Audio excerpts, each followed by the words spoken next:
Utthita Parshvakonasana, on part de Tadasana et on prend un grand écartement, comme pour Virabhadrasana 2.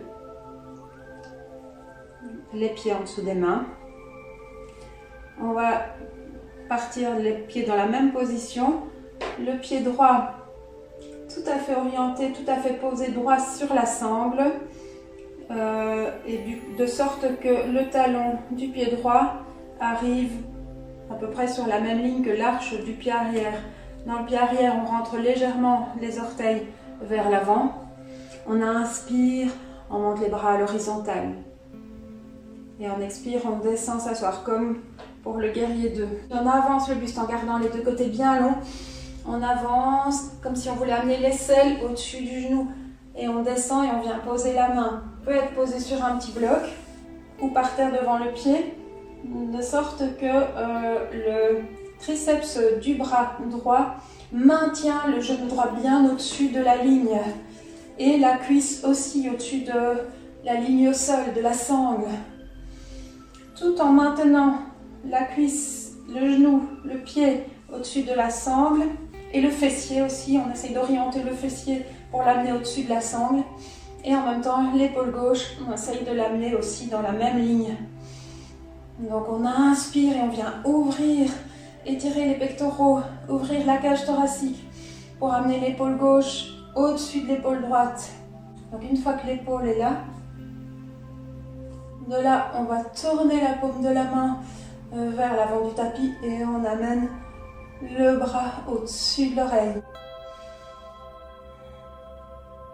Et on continue à bien respirer, on descend bien les hanches vers le sol et on expire, on rentre le nombril et on tourne le nombril vers le plafond et on vient regarder en dessous du bras gauche. Et on continue à respirer, il n'y a pas d'inconfort dans la respiration.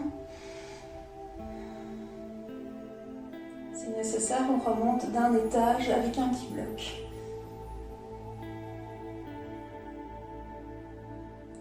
Et puis on ramène le bras, on pose sur la jambe, on revient.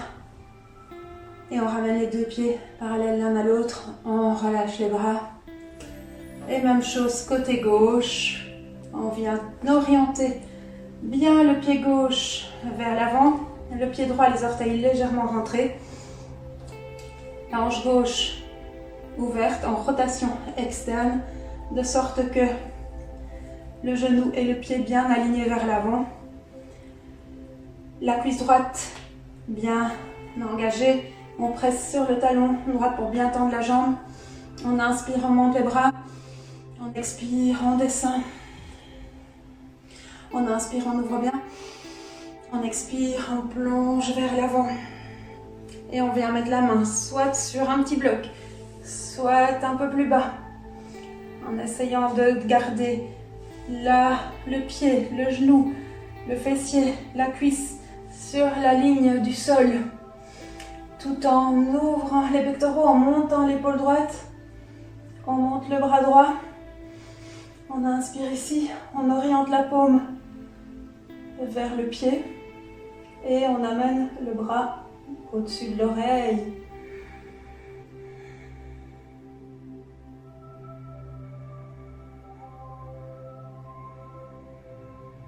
Et on respire.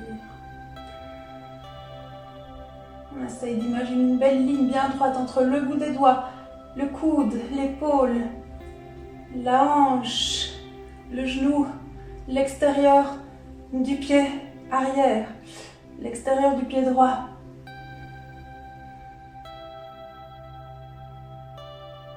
Et puis on remonte. On prend racine dans les pieds pour pousser. Ramener les deux pieds parallèles l'un à l'autre et revenir en Tadasana. Respirez.